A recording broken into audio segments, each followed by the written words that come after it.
Welcome to the Blacklight Protocol, a Red King Creations production.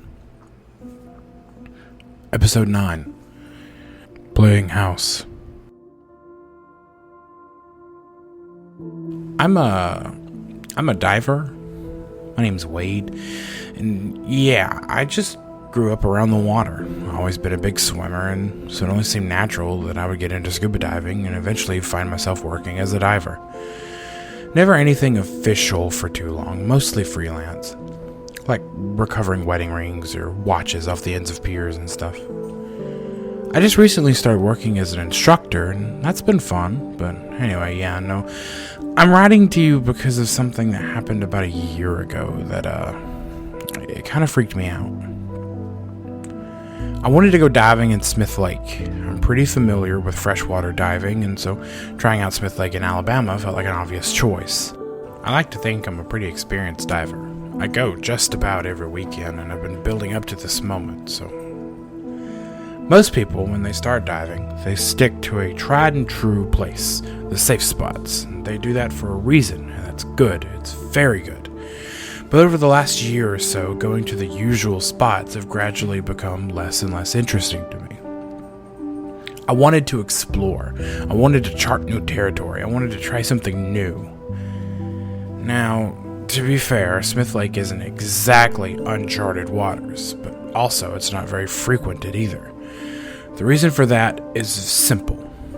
Visibility sucks, and it's dangerous. Now, I'm sure you understand what I mean when I say that visibility sucks. It's a lake, so it's murky and green, and you get about 5 or 10 feet of visibility in the good spots. That's really pushing it as you go deeper. So that part makes sense, right? Now, about the part that makes Smith Lake dangerous. That one's not so clear-cut, and I'll explain why. When Smith Lake was being built, Alabama Power sectioned off the area and then filled it with water, leaving trees and buildings behind to be covered. Yeah, there's an underwater forest in that lake. Maybe you've heard some of the stories. Catfish as big as cars, stuff like that. It's funny, it reminds me that inexperienced people are always afraid of the wrong things. For example, in the ocean, most people are afraid of sharks. But if you ask divers who are in the water with the sharks, you'll find out that they're really no problem. People are afraid of monsters, but the real monsters are faulty equipment and careless cohorts. That's what divers are actually afraid of. In the case of Smith Lake, however, what you have to understand is that the forest of trees is very real. And it's not just that. It's that 60 feet below the water you have petrified wood, snaking branches that intertwine and cross. You've got 70 years worth of fishing line and nets, and who knows what else entangled in them. So, it's very dangerous. So, there I am. I'm on Smith Lake. I've got my equipment. I'm ready to dive. I had decided on a more shallow area of the lake, but even as I entered the water, I could feel the want, the curiosity laying below the waves. I played around with the idea for a little bit. I finally dove down. I saw some mud, a few fish, stuff like that. But as I saw the slope of the ground as it went deeper and deeper into the lake, I found myself drifting, teasing myself, testing how far I could go. I would swim a little bit deeper and think, okay, I could stop here and just go back. But I didn't. If I'd already gone that far, what's going just a little bit further? The water got colder. After you pass the thermocline, the warm water gives way to an icy darkness.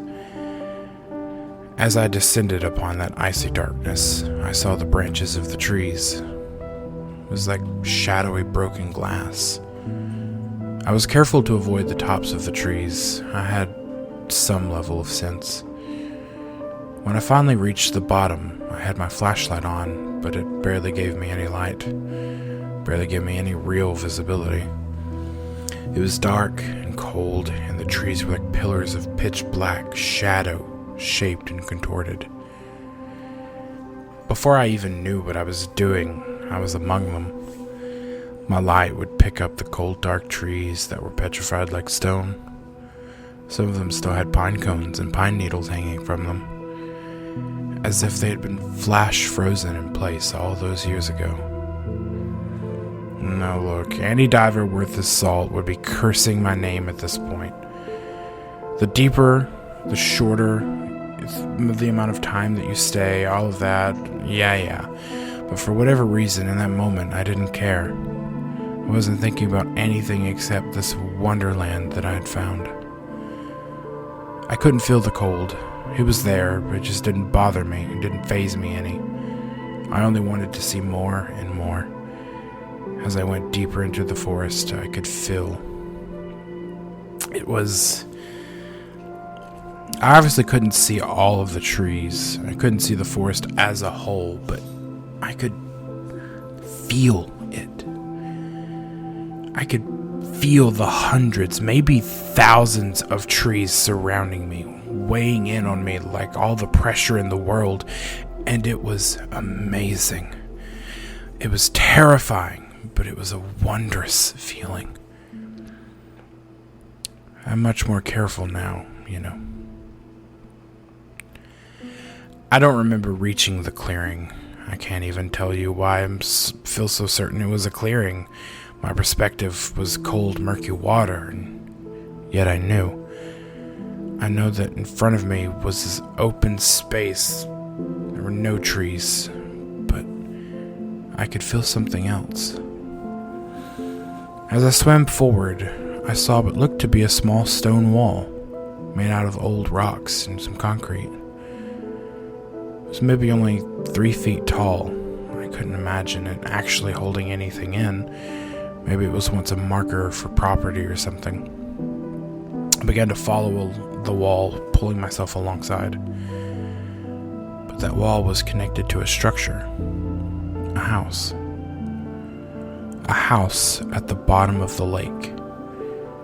I knew in my heart that I would have to surface soon, my decompression time rising with every moment I spent in the dark depths.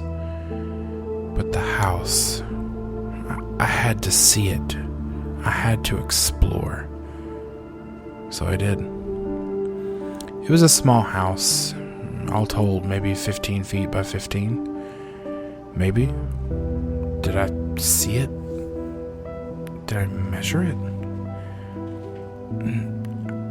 It was more like that feeling. I felt like I just knew its dimensions in the dark. Most of it had withered away, only the portions made of stone and metal remained. Speaking of stones, and what I presumed to be the front of the house, there were stones. Flat ones that had been neatly stacked up into small pillars. I didn't think much of it at first, of course, but as a diver, you're quite used to visiting places where others have spoiled the land, leaving their mark, vandalizing, if you will. The rocks, I noticed, were clean. They didn't have any mud, no algae, no plants, grime, nothing. They were fresh. While I didn't feel totally surprised, I did feel a little uneasy.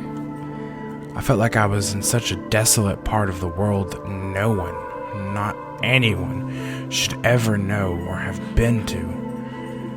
Who would be so brave, so stupid as to be where I was? The door of the home had long since faded, and now there was only a rectangular entrance and a square window hole beside it. I swam in slowly and carefully, letting my light cut across the muddy concrete foundation. And then I saw them. I flinched and jerked. I was so taken aback. I was looking at mannequins. The mannequins were in decent enough shape, some of them more water-worn than others, and yes, there were others, maybe 6 or 7 in total. They had metal chains around their ankles, preventing them from floating through the broken open roof. They were posed as if they were living inside the house, as if the house itself were totally normal. A male and female mannequin stood posed in open space of the room. He was dressed in a suit that softly floated around him. She was dressed in a sundress, and together they were posed as if dancing to a romantic tune.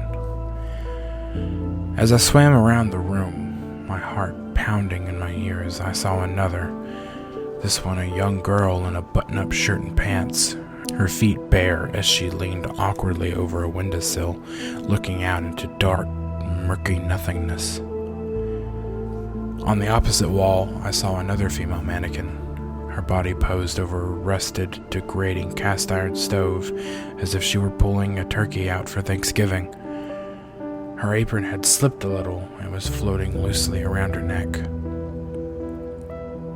It was like they were posed to play house. I don't know why. I was beyond all reason at this point, but I wanted to see. It's like I needed to see. So I swam in just a little bit further. In the far corner of the room, I saw a table, and there was a final mannequin. She sat there peacefully, her hand placed at a porcelain teacup, as though she were about to take a sip. And across from her, at the table, was a man. Not a mannequin, a man in a scuba suit. Bubbles billowed from his regulator in slow breaths. He was paused midway from raising his own porcelain cup to his face, as though I had interrupted his afternoon tea. His head slowly turned and he looked at me.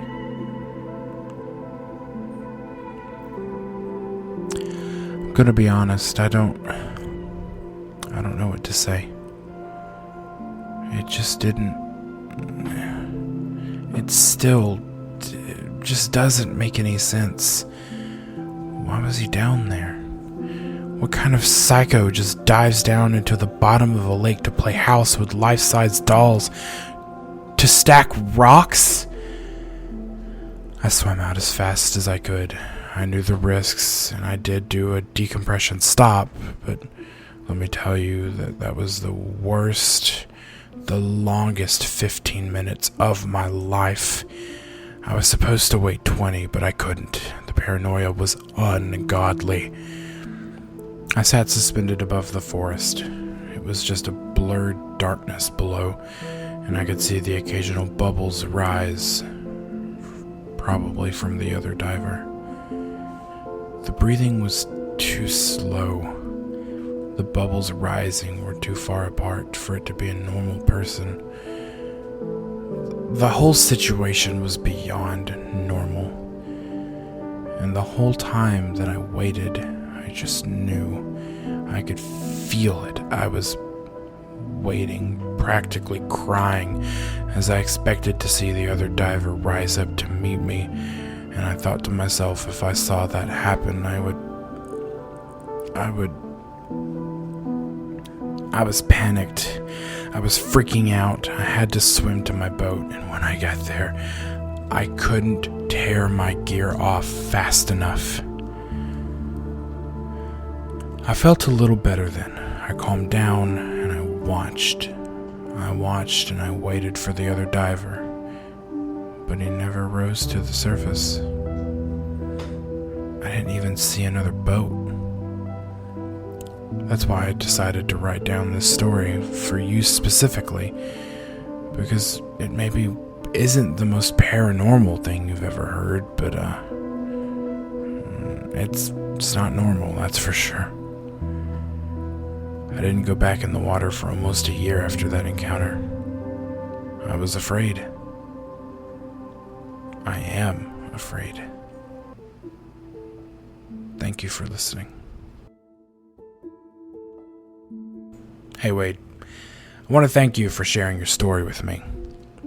I didn't really have a fear of the water up until this point, but thanks to this story, I guess here we are. And it didn't really go where I expected. I guess there are weirdos above and below the surface. This brings to my attention the need for underwater plans and strategy in regard to the protocol. A large portion of paranormal or strange encounters happened around the water. My current recommendation is to stay as far away from a large body of water as possible. But I know that's not always possible.